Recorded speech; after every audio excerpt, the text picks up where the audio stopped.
Entonces Hernán Cortés, hombre de contrastes, insisto, pues también sabe que viene como punta de lanza, como una persona que trae la evangelización a estas tierras. Entonces Hernán Cortés, cuando ve que hay sacrificios humanos, pues lógicamente se va a espantar. Entonces cuando ya logra entrar a la que es la Ciudad de México, Tenochtitlan, y va a ser recibido por Moctezuma II, pues lógicamente al ver que hay en el Templo Mayor una serie de sacrificios donde decapitan a la gente, le arrancan el corazón, le vacían la sangre y que después también se los comen, imagínense él cómo vería eso, ¿no? Y entonces él va a tener esa situación en él va a tener un gran impacto que a su vez es contradictorio. ¿A qué me refiero? Porque los españoles obviamente les causaba terror, y a cualquier persona le va a causar terror ver cómo a una persona le arrancan el corazón, le vacían la sangre, lo decapitan y aparte se lo devoran, y después se van a dar cuenta que con sus hijos son muy amorosos, pero también muy firmes, que no permiten robar, que no mienten, que no fornican, que tienen una recia disciplina moral. Y entonces decían, es que esto no es posible. ¿Cómo es posible que estos hombres que se comen a su prójimo sean de una rectitud impresionante? No aprueban la homosexualidad, no se embriagan, no roban, no mienten. No mienten. Entonces eso a él y a los misioneros y a los españoles les va a crear como que un gran choque, ¿no?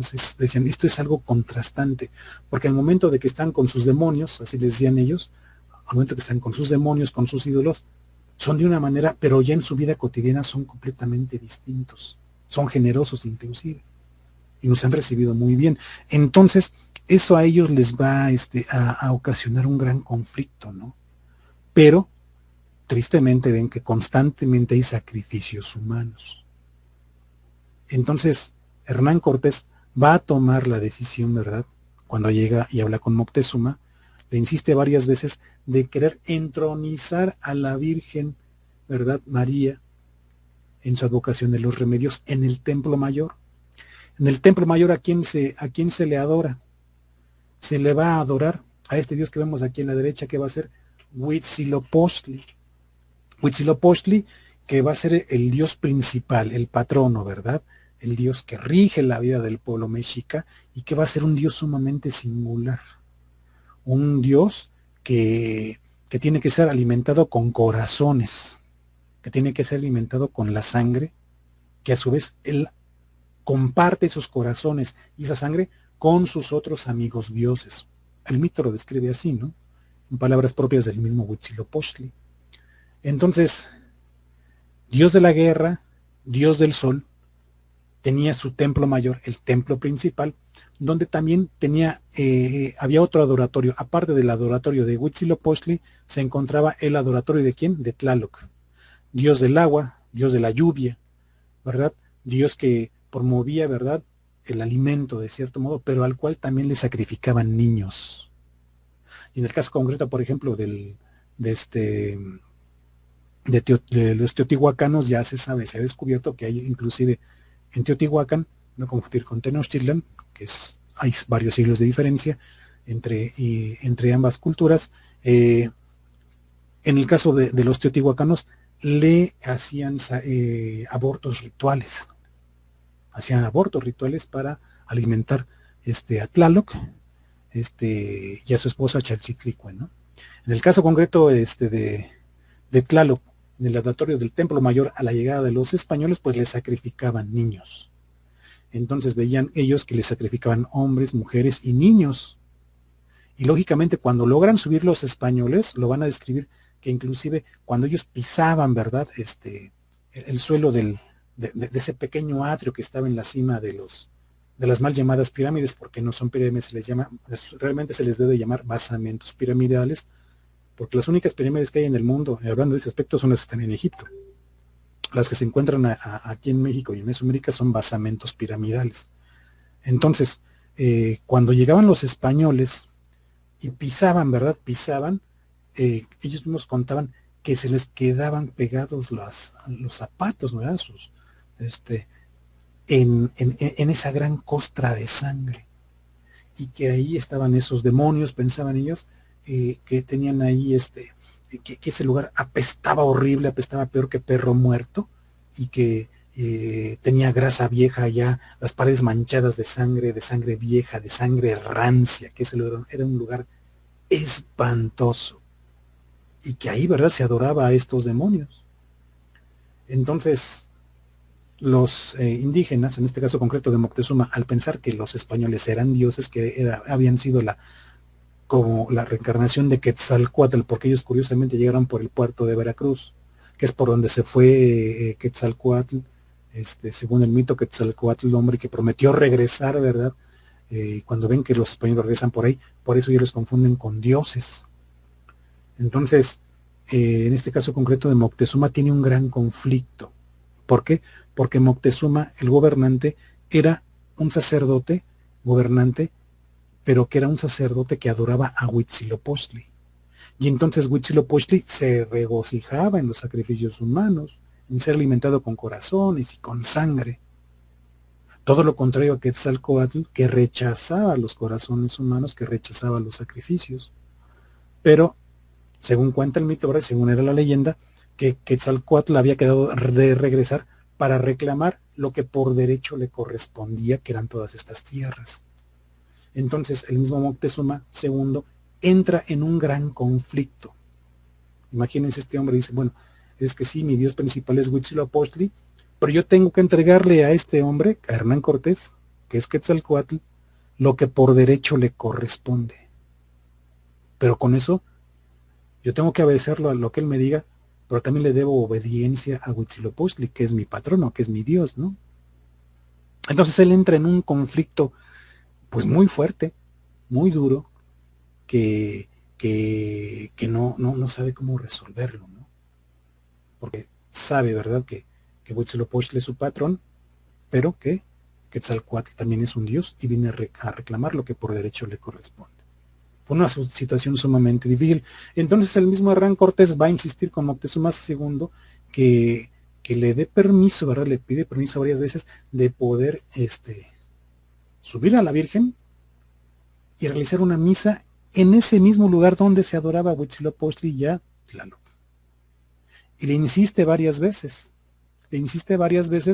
y Moctezuma le daba la vuelta, le decía que no, pero llega un momento tal que los españoles ven tal derramamiento de sangre, que ven tanto dolor, que ven tanta idolatría, porque al final de cuentas es idolatría, que se paran frente a él y dicen, ¿sabes qué, Moctezuma? Mis hombres y yo hemos decidido que nos des permiso, ¿no? Vamos a subir a hacer una misa y a poner a Nuestra Señora, ¿no? Porque nosotros ya te hemos dicho que no hagas sacrificios humanos y lo sigues haciendo. Entonces Moctezuma dice, bueno, tengo que pedirle permiso, ¿verdad?, a mis sacerdotes, que en las crónicas los españoles les decían papas, ¿verdad?, a los sacerdotes a manera como de burla. Y pues tengo que pedirle permiso a mis sacerdotes para que ustedes puedan adorar a su Dios, ¿no? Y entonces los sacerdotes milagrosamente dicen que sí, y aceptan, ¿verdad?, que los españoles hagan una misa en la cima del Templo Mayor, donde a lo largo de 2 siglos en ese lugar murieron no sé cuántas miles de personas. No sé cuántas miles de personas. Un cálculo que hice yo apenas, ¿verdad?, suponiendo, ¿verdad?, que hayan sido por medio de 20,000 personas por año, que posiblemente fueron más. A lo largo de 200 años habrán sido más de 4 millones de personas sacrificadas. Tan solo por la cultura mexica. Ojo, también las otras culturas hacían sacrificios humanos. Y también inclusive muchas de ellas hacían abortos rituales. Y eso fue prácticamente desde los olmecas, que es la cultura madre, hasta el siglo XVI.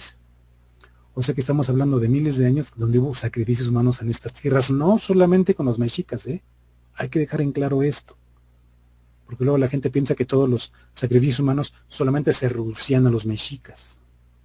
Ya les dije también que había culturas que no lo hacían y que no estaban de acuerdo, pero eran las menos, la mayoría sí lo hacía, tristemente. Entonces, convence Moctezuma le saca el permiso, ¿verdad?, a los sacerdotes indígenas para que realicen la Santa Misa en la cima del Templo Mayor. Y entonces logran hacer la misa, 2 o 3 misas lograron hacer, cuando los mismos, perdón, me estoy saltando un paso. Y entonces también la imagen de la Virgen de los Remedios, que es la que se encuentra aquí, ¿verdad? La imagen que está aquí junto a Huitzilopochtli, pues la Virgen de los Remedios va a ser entronizada en el Templo Mayor. Esto es sumamente importante. ¿Por qué? Porque yo le he hablado con algunos sacerdotes exorcistas y todos me han dicho que cuando se da ese hecho que es importantísimo para la historia de México, y creo que en lo personal no se le da el valor que realmente merece. Esto fue en el año de 1520. Por desgracia no tengo la fecha exacta de cuándo se logró entronizar a la Virgen y se llegó a realizar las misas en la cima del Templo Mayor. En ese momento, ¿verdad?, la misma Virgen María está entrando a la casa, al principal templo donde se adora al enemigo, y en ese momento, perdón la expresión, yo lo digo así, la Virgen le patea el trasero en su propia casa a Satanás. Definitivamente no hay otra manera de explicarlo. Lógicamente esto pues no le va a agradar a los dioses, entre comillas, a los dioses indígenas, y entonces se les manifiestan a esos sacerdotes y les dan la orden de que tienen que matar a esos españoles y sacar de sus templos a esa señora. Y yo aquí en este caso sí reafirmo esta expresión de a esa señora. ¿Por qué? Porque leyendo algunos libros de monología y todo testimonio de sacerdotes y todo esto, el enemigo siempre se refiere a la Virgen María como la señora o la mujer. A mí ese detalle me llamó mucho la atención cuando inicié esta investigación, porque la señora o la mujer, pues es la manera en la que se refiere Satanás a la Virgen. Y entonces cuando le dicen, ¿verdad?, estos supuestos dioses a los sacerdotes que tienen que sacar a la mujer, que tienen que sacar a esa mujer y matar a los españoles, a mí me llamó la atención, porque son palabras que solamente utiliza el enemigo. Entonces, lógicamente yo no puedo comprobar, ¿verdad?, que allá sean demonios, porque no soy exorcista, y mucha gente, inclusive católica, no estaría de acuerdo conmigo, pero los hechos así son. A mí las mías del perro me están diciendo esto, ¿verdad?, que efectivamente esos eran demonios. Entonces, Moctezuma le dice a Hernán Cortés, sabes que mira, me caes muy bien, yo necesito que te vayas. Yo no te quiero matar, pero sí necesito que te vayas y que te lleves a tu Dios, ¿no? Y te lleves a la Virgen. Y para esto Hernán Cortés ya había quemado sus barcos, ¿verdad? Ya había quemado sus barcos, y le dice a Moctezuma para ganar tiempo, sabes que mira, tú sabes que ya quemé mis barcos. Yo necesito que me prestes algunos de tus carpinteros para llevármelos yo a lo que es el puerto de Veracruz, al actual puerto de Veracruz, y construir mis barcos, y esto me va a llevar tiempo, ¿no? Y le dice Moctezuma, bueno, pues está bien, llévate los hombres que necesites, llévate el material, y pues sí, en lo que construyes tus barcos. Entonces, para esto los sacerdotes decían que los dioses les habían dicho que si ellos no mataban a los españoles y no corrían a ese dios, no expulsaban a ese dios junto con la mujer, pues ellos se iban los iban a abandonar a su suerte, y eso lógicamente a los mexicas les causó mucho dolor. Cuenta también la crónica, ¿verdad?, que cuando el pueblo en común, ¿verdad?, los macehuales, la gente del común del pueblo, se entera de que se entronizó a la Virgen en la cima del Templo Mayor y se realizó la Santa Eucaristía, y que a la Virgen la dejaron colocada, ¿verdad?, le hicieron un altar y la dejaron ahí junto a estos ídolos. Subieron varios de esos indígenas muy molestos, muy ofendidos, a querer quitar la imagen de la Virgen. Le aventaban piedras, le aventaban flechas, y todo le rebotaba. Y que algunos se acercaban para quererla tocar y eran botados. Los botaba, algo los empujaba, y que los que lograron tocar la imagen, quisieron levantarla, simplemente era imposible para ellos levantar la imagen. Esto realmente es impresionante, y de esto por desgracia no se habla. Entonces, ¿qué es lo que va a suceder va a suceder que empieza a haber ya escasez de lluvia, y entonces los indígenas van al templo mayor y le exigen, ¿verdad?, a los españoles, bueno, ya los dioses se han enojado, ¿qué es lo que van a hacer? No hay lluvia, y si no hay lluvia, pues no vamos a tener que comer, ¿no? Entonces, los mismos españoles van, van a tomar la imagen, ¿verdad?, de la Virgen, la van a sacar en una pequeña procesión, y en ese momento cae la lluvia. Y este hecho hizo posible, ¿verdad?, junto con los ataques que la misma Virgen rechazó, que hubiera conversiones en aquel momento de algunos indígenas, los que presenciaron eso, ¿no? Entonces, después vino ya lo de la famosa noche triste, y van a ser los españoles, pues prácticamente van a salir huyendo de lo que es el templo mayor, claro, también por los excesos de ellos mismos, y se va a dar la famosa batalla, ¿verdad?, de la noche triste, que para los que somos habitantes de la Ciudad de México, el lugar exacto donde se dio esa batalla fue en la famosa calle de Puente de Alvarado, la avenida de Puente de Alvarado, donde está el templo, ¿verdad?, de San Hipólito, donde está la famosa imagen de San Judas Tadeo.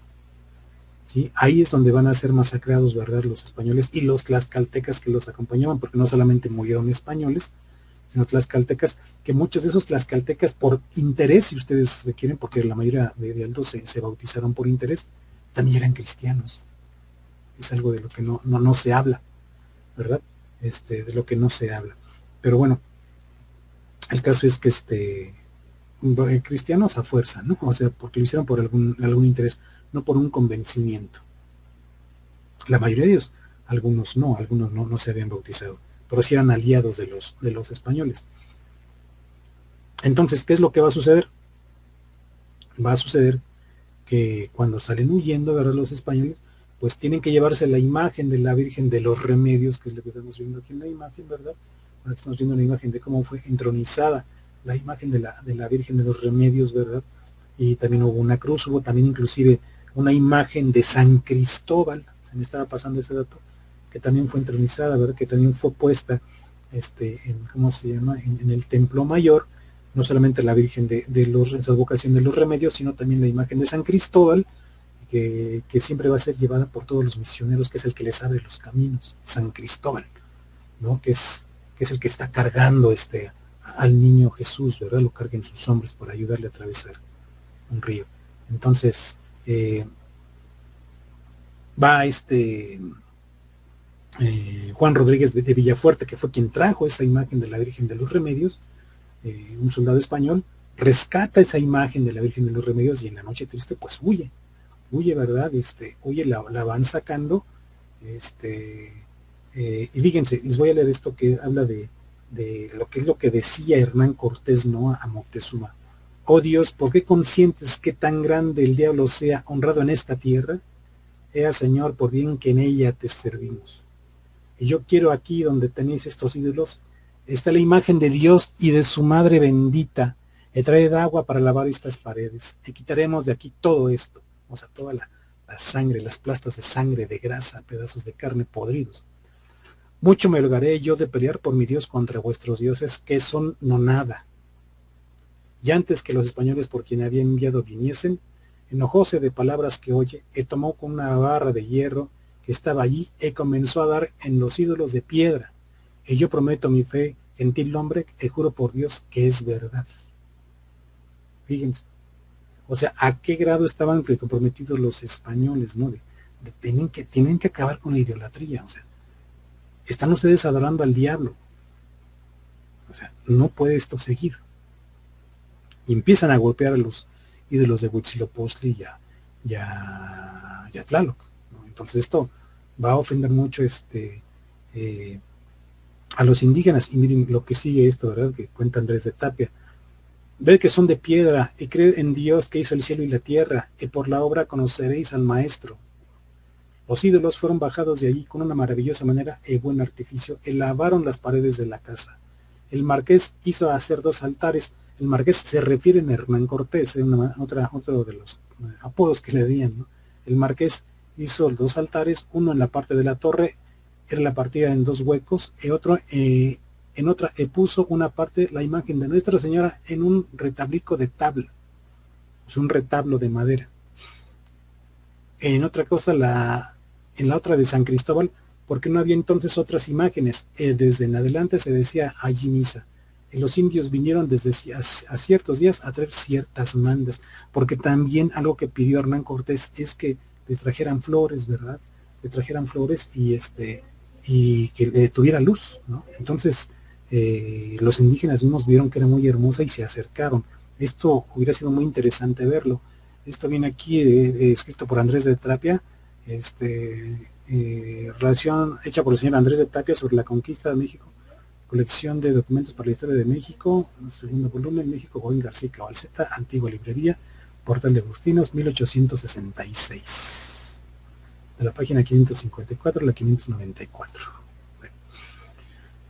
Lo que les decía, ¿no? Señor, ya muchas veces he dicho a vuestra merced que ya no sacrifiquéis más ánimas a vuestros dioses que os traen engañados y no los queréis hacer. Hago, Señor, saber que todos mis compañeros y estos capitanes que conmigo vienen, os vienen a pedir por merced que les deis licencia para quitarlos de allí y pondremos a Nuestra Señora Santa María y una cruz, y que si ahora no les dais licencia, que ellos irán a las quitar y no querrían que matasen a algún papa, o sea, algún sacerdote indígena. Esto dicho por Bernardía de Castillo, ¿no?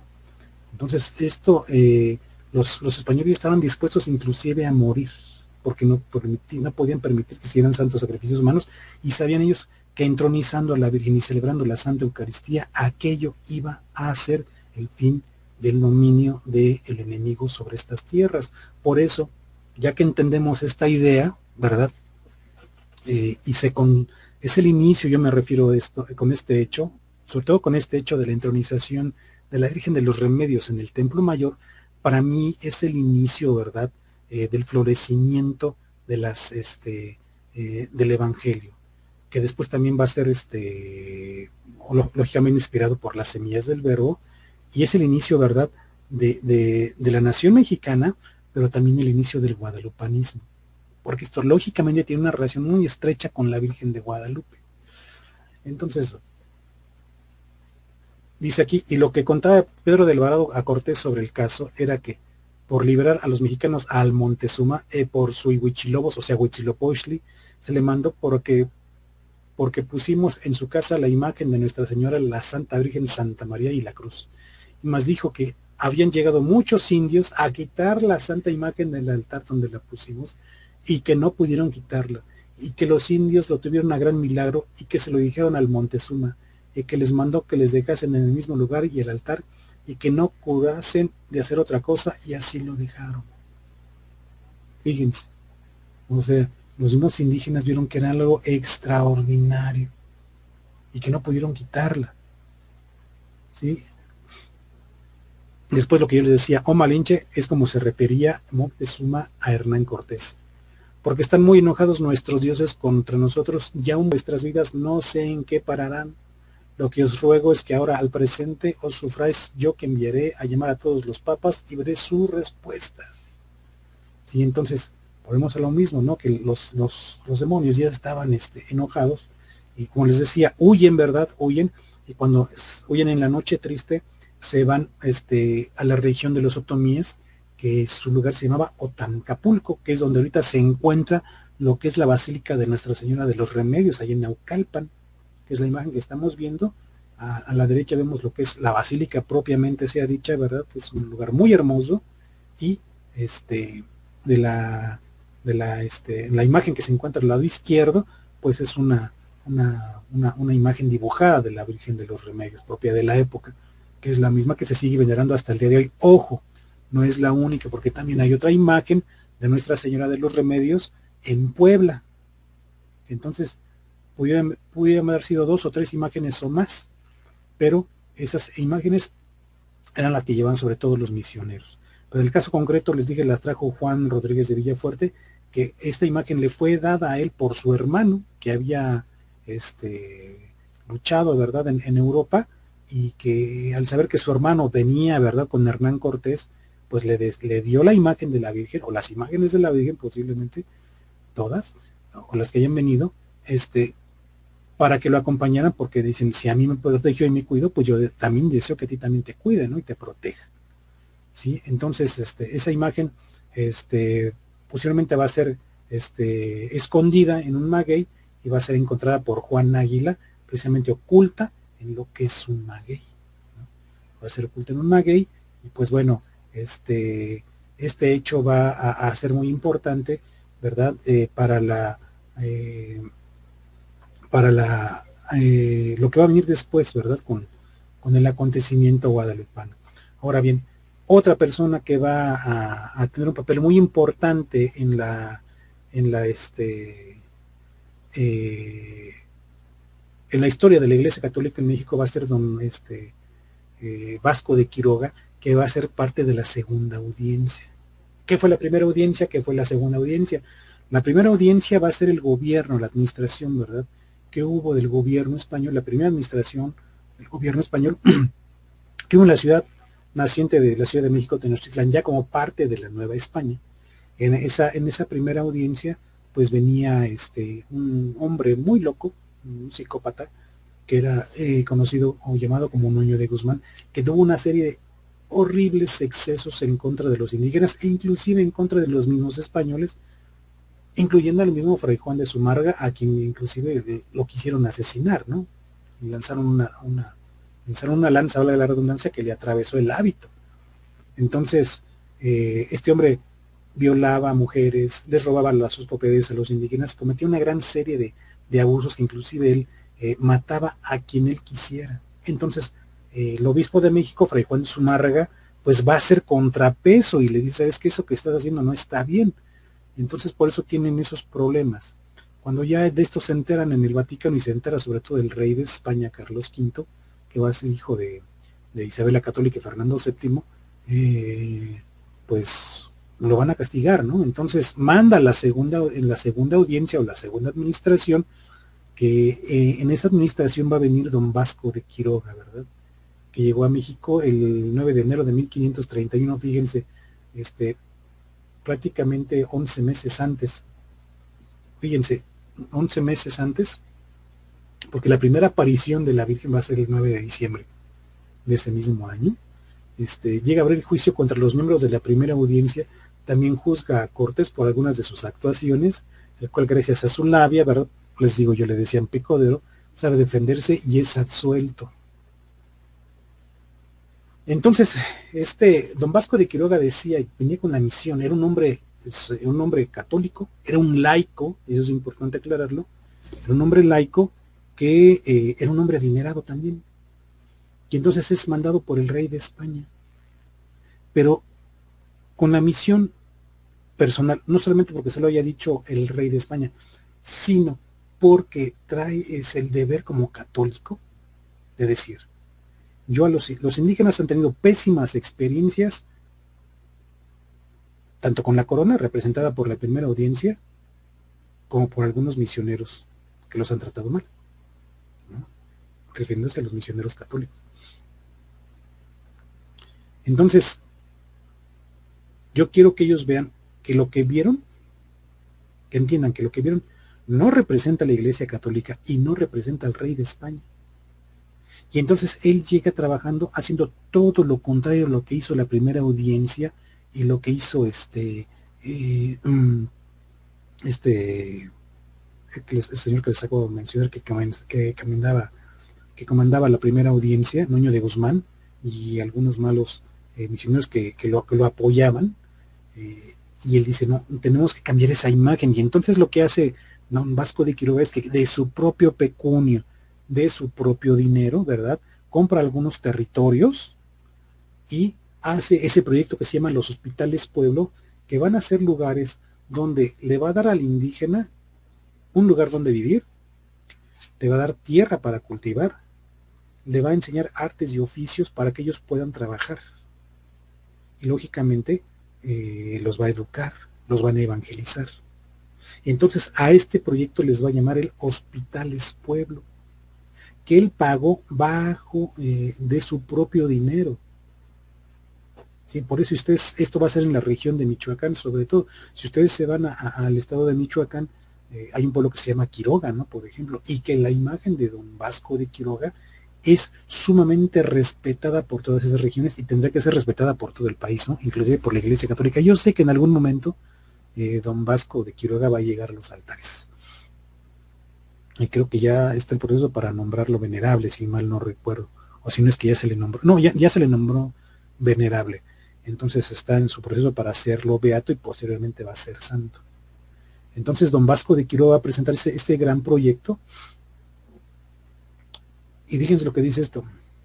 Siendo oidor, gasta cuanto su majestad le manda dar de salario a no tener un real, o sea, a quedarse sin dinero, y vender sus vestidos para proveer las congregaciones cristianas que tienen en 2 hospitales, el uno en esta ciudad, en la Ciudad de México, y la otra en Michoacán, haciéndoles casas repartidas en familia a su costa y comprándoles tierras y ovejas que se puedan sustentar. No sé de otro que lo iguale en esta tierra, y para mí es harta reprensión, y téngolo por dicho y averiguado, que nos ha de hacer vergüenza a los obispos de acá, praseterim, especialmente a los frailes. Fíjense, esto es lo que dice, ¿verdad? Estas palabras, ¿quién las dijo? Las dijo el mismo Fray Juan de Zumárraga. Y esta es la parte más me gusta, que dice, y para mí es harta reprensión, y téngolo por dicho y averiguado, que nos ha de hacer vergüenza a los obispos de acá, especialmente a los frailes. ¿Qué está diciendo? Este hombre está entregando lo que usted le dio en su majestad, todo lo que usted le da como salario, no se lo queda a él. Da hasta el último centavo para proveer, ¿verdad?, a sus hospitales pueblo. O sea, les da tierra, les da casa, les da ovejas. Y también les enseñó a manejar el cobre y otras cosas. Para que se puedan sustentar. Y si no soy otro igual en esta tierra. Y es motivo de harta represión o de vergüenza, ¿verdad? No solamente para mí, sino para todos los obispos y todos los frailes, que él como laico nos está poniendo el ejemplo y no estamos a la altura de él. Fíjense qué gran piropo da don Fray Juan de Zumárraga a don Vasco de Quiroga. Y se lo está diciendo no directamente a Vasco de Quiroga, es un piropo que le está describiendo en una carta que va al rey. O sea, este hombre lo que quería era dejar, no solamente quitarle el mal sabor de boca sobre la Iglesia Católica, sobre la corona, sino que le está predicando con el ejemplo y de su propio dinero, porque prácticamente se quedó con una mano adelante y otra atrás, para llevar a cabo este proyecto, para que los indígenas vieran que lo que habían visto en la primera audiencia no era ser cristiano y no era ser parte de la corona. Que de eso no se trataba ser católico y de eso no se trataba ser parte de la corona española. Este es un gran ejemplo del que por eso les digo, poco se habla. Estamos hablando de un laico que posteriormente va a ser les digo aquí, lo extraordinario de todo esto es que don Vasco era un laico en ese momento, como laico también lo era San Juan Diego. El 22, fíjese, para 1538, el 22 de agosto de 1538, será ordenado obispo de Michoacán, nombramiento dado por el rey Carlos I de España ya en aquel momento, fue el 14 de marzo de 1565, pero algo que no puse aquí es que ese mismo día que es ordenado obispo, también ese mismo día había sido ordenado sacerdote, o sea, ese 22 de agosto de 1538 va a ser primero ordenado sacerdote y después va a ser ordenado obispo, por el trabajo que 7 años antes había iniciado con los indígenas a través del proyecto de los hospitales pueblo. ¿Sí? Entonces, dice, ¿en qué contexto, verdad, aparece don Vasco de Quiroga y el gran trabajo que hizo de evangelización por estas tierras, pues viniendo a corregir, y vaya, y lo hizo con creces, ¿verdad?, lo que mal había hecho la primera audiencia. Y ahí otro antecedente laical previo a las apariciones de Santa María de Guadalupe, pues van a ser los santos niños mártires de Tlaxcala, que esto, mis hermanos, es de veras para reflexionar, porque estamos hablando de los primeros mártires del continente americano, ¿eh? Son los proto-mártires de la Iglesia Católica en el continente americano. Proto, primeros. Los primeros mártires de la Iglesia Católica, no españoles lógicamente, sino que estamos hablando de niños indígenas, que veremos cómo la sangre de estos niños, en concreto de estos, por eso los dejo al último, hacen posible que germine la semilla del verbo, esas semillas del verbo que hablaron a través de Nezahualcóyotl, que también se manifestaron inclusive a través de Hernán Cortés, y que también tuvo un florecimiento también inclusive con Don Vasco de Quiroga. Pero eso lo dejamos para la próxima semana, porque viene una parte muy importante de la evangelización, no solamente de México, sino del continente americano, a través de estos 3 niños que por desgracia son poco conocidos, ya no digamos en el continente, en nuestro propio país. Entonces, hablar de los niños mártires, de santos niños mártires de Tlaxcala, porque ya son santos, es hablar de un hecho muy importante para el acontecimiento guadalupano. Lo dejamos para la próxima sesión, mientras investiguen, y se van a llevar una gran sorpresa acerca de estos 3 niños santos, a los cuales también como nación y como continente les debemos muchísimo. Nos vemos la próxima sesión. Muchas gracias.